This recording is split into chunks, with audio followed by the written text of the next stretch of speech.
On the 25th of December 1989, a woman alongside her husband were led out from their trial in which they were sentenced to death, and they were ordered to stand beside a wall where a firing squad were waiting for them.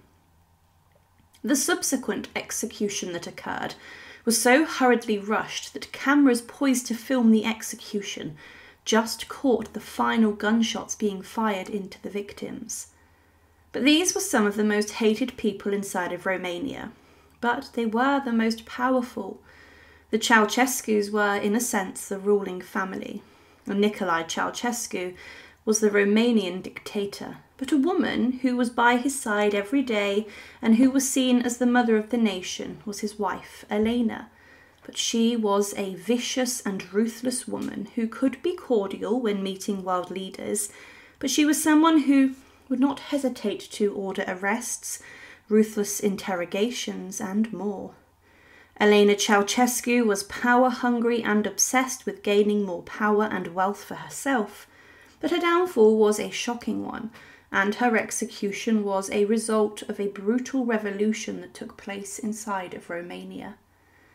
Elena was born on the 7th of January 1916, and no one would have ever guessed who she would later become, as her family were peasants from the region which, in the past centuries, was known as Wallachia, where Vlad the Impaler ruled over.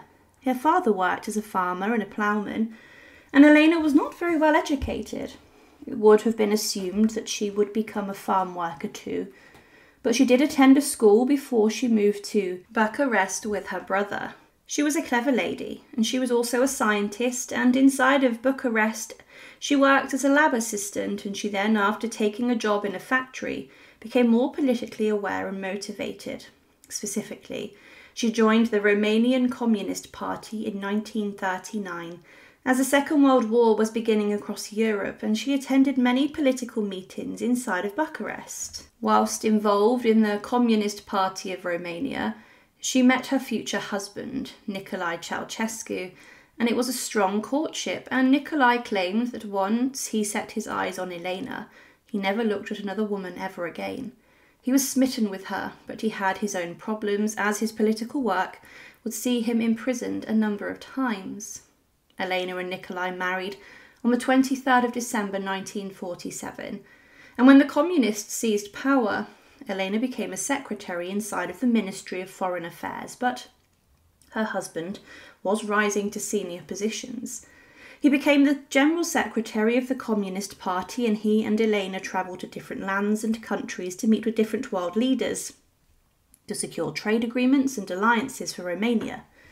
Elena in 1971 was sent to China, and she in particular was fascinated with the wife of the Chinese dictator, Chairman Mao, and she saw her as an inspiring person and wanted to become more powerful inside of Romania. Her husband eventually became the dictator of Romania, and Elena the First Lady. She herself had different roles, such as being a member of the Central Commission on Social Economic Forecasting and a member of the Central Committee. But she rose to become the second most powerful person in Romania, behind her husband, and specifically woman, inside of the nation, as she became a beacon of hope, and she was considered the mother of the nation. Further senior positions were given to Elena, but she was not liked by many who knew her, and they thought that she was power-hungry, vain, and nasty. She was obsessed with her public image and was very conscious of her nose in particular, and she did not want people to take images of her in profile, and she would prevent these images getting out. But the Ceausescus caused chaos inside of Romania, and this all came to a head during the Romanian Revolution. There was a lot of tension rising to the surface inside of Romania, but on the 16th of December 1986, a protest broke out inside of the city, and this centred around a Hungarian priest being expelled.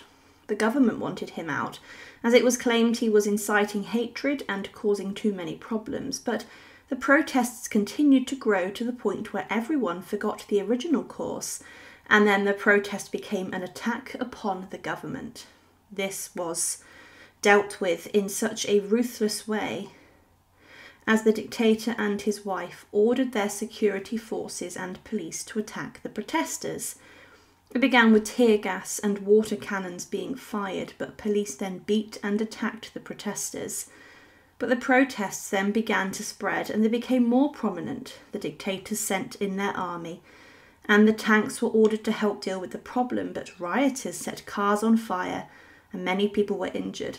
Very quickly, in towns in Romania, the streets looked like a war zone, but Elena's husband left to visit Iran and he left Elena in charge to put this all down. She would not relent. A martial law and curfew was introduced, and most people refused to obey this, and many men who were caught up in the protests were shot at and were killed. Elena sent others in to deal with the chaos, and they did agree to release some arrested protesters, but nothing was dying down. When her husband returned, he had rather poorly organised a speech to try and address the chaos and bring them to heel.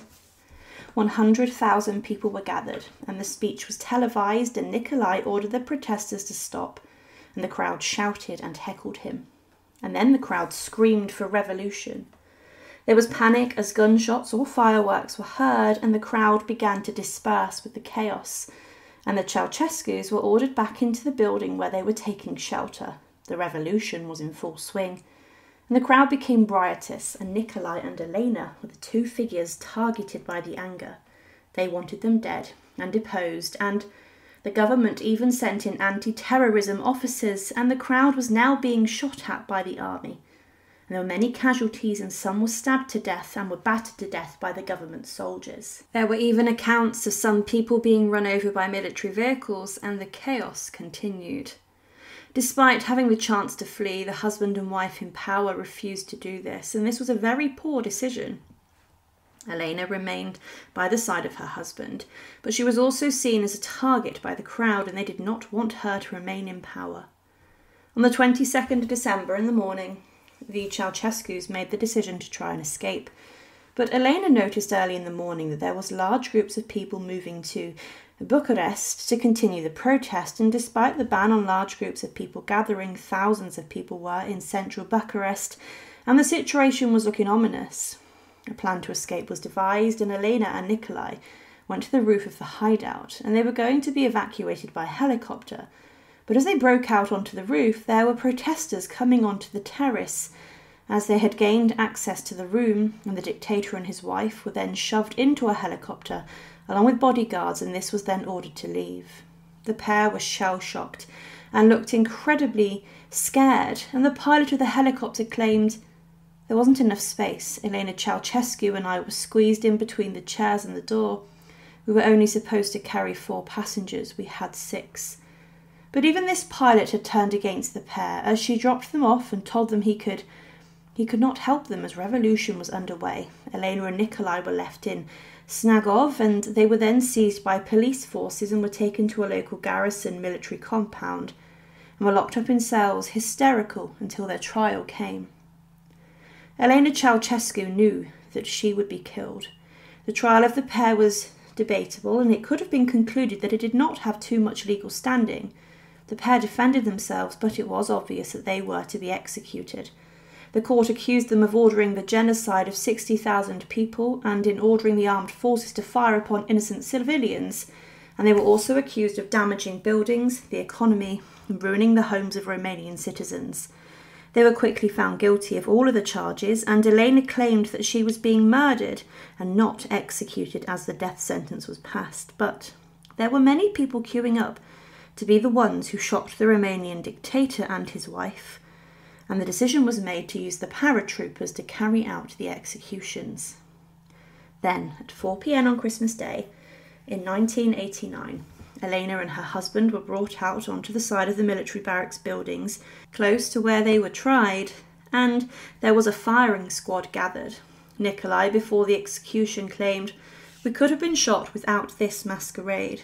Elena went to her death screaming, and her hands were tied by soldiers before, and she then realised what was going to happen and screamed insults at her firing squad as she was lined up against the wall. But quickly, the firing squad then aimed their rifles and weapons at the dictator and his wife, and they quickly dispatched them with ruthless efficiency.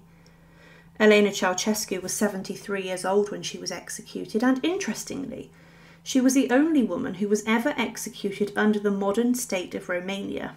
She was very powerful and wanted more power, wealth and standing around Europe, but those who knew her believed she was a tyrant who would do anything to get more power.